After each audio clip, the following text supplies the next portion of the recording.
Bonsoir à toutes et à tous et bienvenue sur les antennes de la télévision nationale au compte de cette émission spéciale consacrée au scrutin référendaire du 21 septembre. Comme vous le savez, depuis 7 heures du matin, les Guinéens sont en train d'accomplir leur devoir civique, celui de voter oui ou non à la nouvelle constitution, un tournant donc décisif pour la vie de notre nation. Pour cette 5e élection référendaire, plus de 6 768 électeurs sont appelés aux urnes.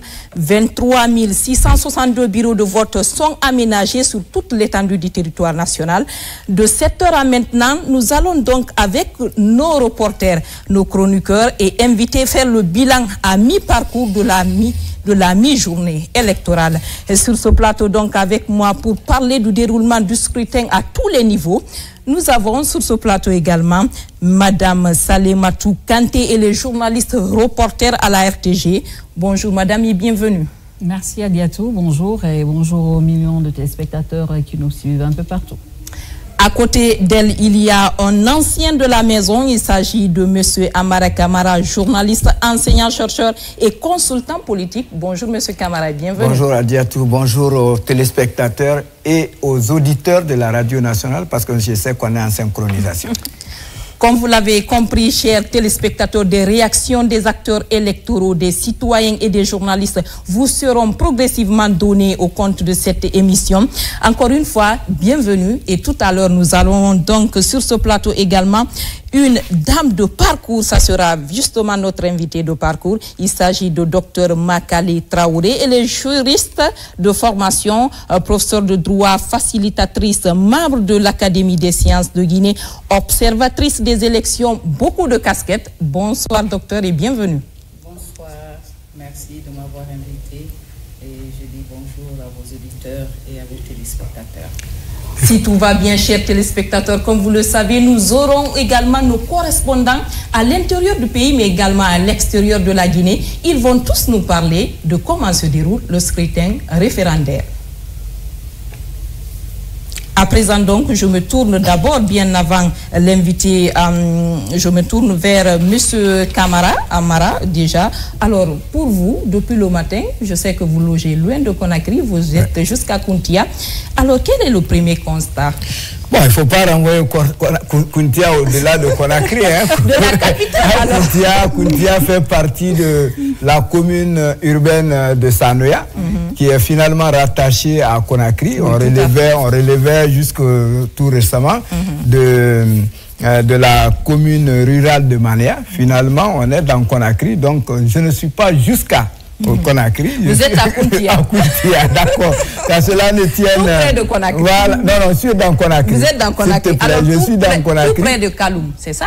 Pas de Kaloum non mais plus. À Conakry. De toutes les façons, je suis à Conakry, tout comme Kaloum est à Conakry. D'accord. Il y a eu la chance de voter très tôt le matin. Moi, j'ai voté aux alentours de 7h30. Oui. Et j'ai pris tout mon temps pour sillonner mon quartier, quelques centres de vote, parce qu'il y en a plein. La plupart des écoles publiques et privées sont réquisitionnées pour être des centres de vote. Et là, dans chaque école, vous pouvez trouver 3 à 4 bureaux de vote. Et là où, personnellement, j'ai voté, il y avait 4 bureaux de vote. Donc, après cela, j'ai sillonné quelques centres de vote, je peux l'appeler comme ça, où j'ai remarqué que très tôt le matin, les gens se sont levés pour aller s'aligner. Et il y avait un ordre impeccable qui régnait, parce qu'il n'y avait pas de bousculade. Et les agents électoraux veillaient au grain. Ils faisaient passer les gens au fur et à mesure qu'ils arrivaient, puisqu'ils étaient alignés. C'était vraiment dans l'ordre. Et puis après, j'ai pris le temps de quitter... Kountia pour allier Koloma. J'ai eu la chance de parcourir traverser beaucoup de quartiers. La plupart de ces quartiers, je me suis arrêté pour regarder comment ça se passait et j'ai vu qu'il y avait un engouement sérieux. Les gens se sont massivement mobilisés et je pense que le taux de participation ne fera pas défaut, à l'image d'ailleurs des précédents référendums, parce que je le disais ici il y a un peu de temps.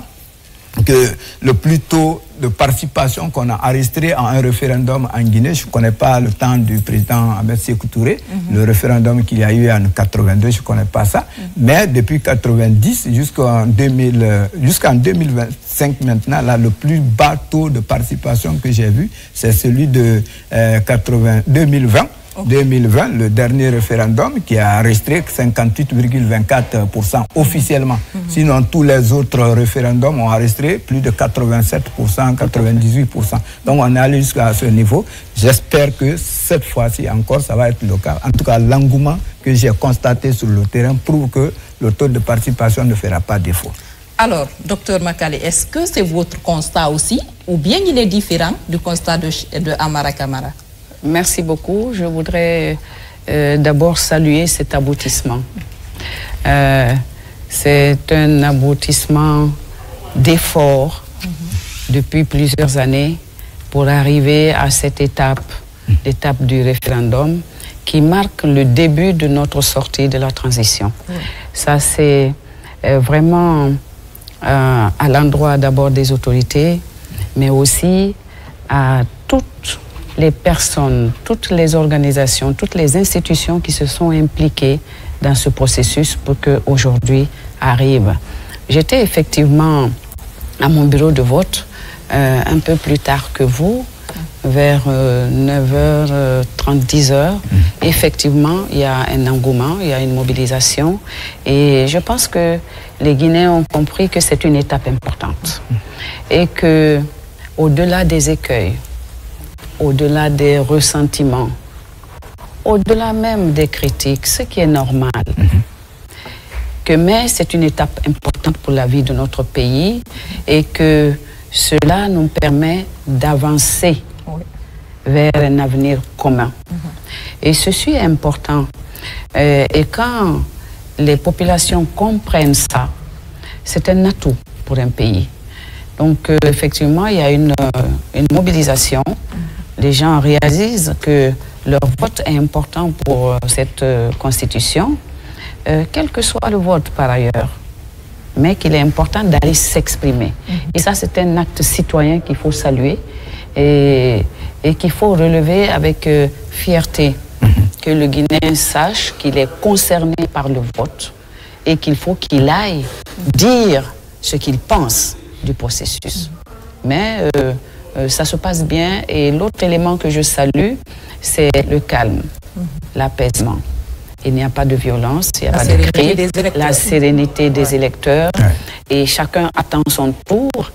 Et moi qui suis observatrice des élections depuis plus de 10 ans, vous vous souvenez des cases de veille avec les femmes de la COFIG et du réseau des femmes ministres parlementaires de Guinée, 2013, 2018, 2015. On a connu quand même des périodes beaucoup plus difficiles. Donc, c'est le lieu vraiment de saluer la maturité de notre population et aussi de remercier en passant vraiment l'organisation qui est faite. Un coup de chapeau à Dienabou Touré qui arrive à la tête de la direction générale des élections et qui vraiment, pour ce premier coup, c'est un coup de maître. Et justement, cette direction, elle a été créée cette année. Elle a été créée cette année récemment. Est-ce qu'au passé, on l'avait eu déjà? Mais ce qu'il faut noter, c'est qu'elle a de l'expérience. Elle s'est toujours occupée des élections. Donc, elle n'est pas venue en terrain inconnu. Son expérience a aidé et c'est ce qui a fait que très rapidement, elle a impacté. Et c'est vrai que c'est à saluer. Quand c'est bon, c'est bon. Et on salue d'autant plus que c'est une femme qui dirige cette direction. Alors, Salimatou oui, tout à fait, c'est toujours important. Moi, je le disais tantôt, et les chapeaux pour les dames, d'habitude, quand tous les femmes sont, c'est toujours bien géré. Mais depuis toujours, c'est les hommes qui dirigent ces structures-là, et ça a toujours bien marché aussi. Mais est-ce que ça a toujours bien marché? On passe. On a toujours permettez que je relève ceci. Je ne suis pas féministe du tout. Merci. Ce qui est important, mais ce n'est pas un défaut aussi d'être féministe. C'est bon. ça peut être un autre débat. Il faut bien connaître l'origine et l'histoire du féminisme pour se prévaloir du féminisme. Je ne suis donc pas féministe, mais je pense à compétence égale. Il faut que la femme trouve sa place dans un esprit de complémentarité auprès des hommes. Voilà, ce n'est pas toujours le cas. Et le combat que nous menons, c'est justement cette opportunité à reconnaître qui fait avancer tout simplement la société. Merci pour la précision. Alors, Salimatou Kanté, vous êtes reporter, vous êtes également journaliste de l'autre côté. Dites-nous, vous par exemple, on parlait tout à l'heure du constat, est-ce que là vous avez voté, les bureaux de vote ont été ouverts à temps, c'est-à-dire à 7 heures, est-ce qu'il y a eu du retard ou pas selon vous? Alors, merci à Diatou. Ce plateau est une continuité. Je salue de passage l'équipe de Junior, les langues qui en entendent parler. Alors aujourd'hui, d'habitude, si moi je ne pars pas au boulot, je profite après la prière, je me couche pour me reposer longtemps. Mais aujourd'hui, je me suis dit de me lever tôt, aller voter, de m'acquitter de mon devoir civique.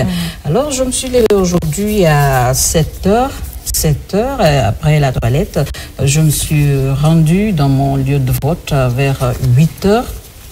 Déjà, j'ai trouvé de l'engouement, beaucoup d'affluence, la sécurité surtout qui a caractérisé... L'aspect sécuritaire, on allait en parler sur ce plateau. Dans les bureaux de vote...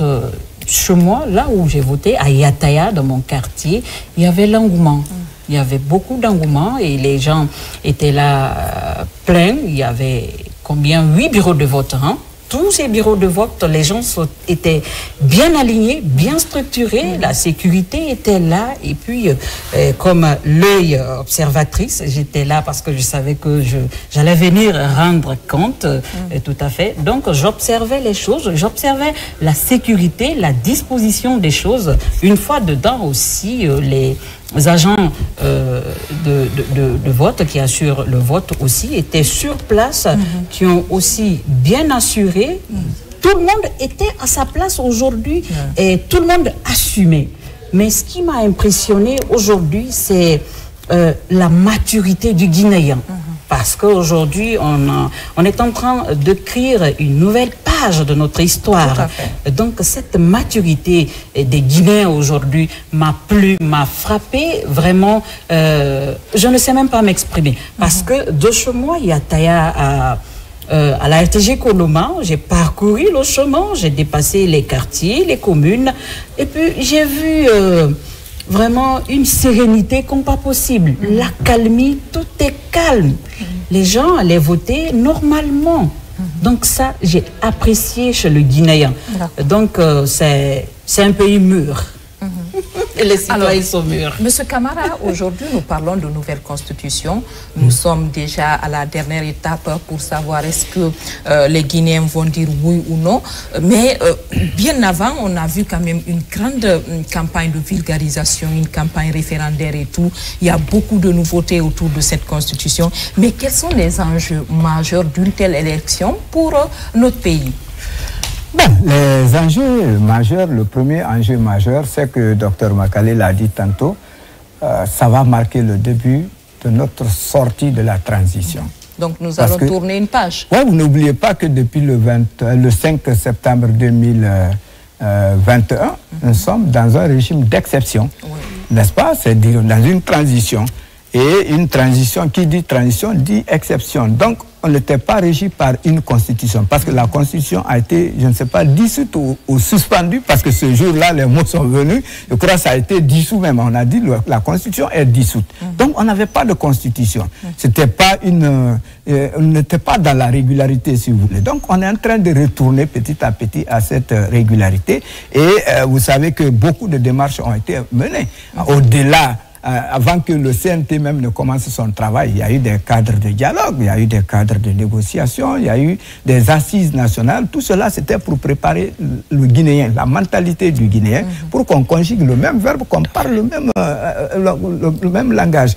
Donc, après cela, on a vu les membres du CNT qui ont pris leur bâton de pèlerin pour descendre sur le terrain, aller se concerter avec la population à la base, demander aux gens, si on vous demandait d'écrire la Constitution, qu'est-ce que vous aurez préféré mettre dedans? Donc chacun, en fonction de sa position, de sa place dans la société, a donné son point de vue.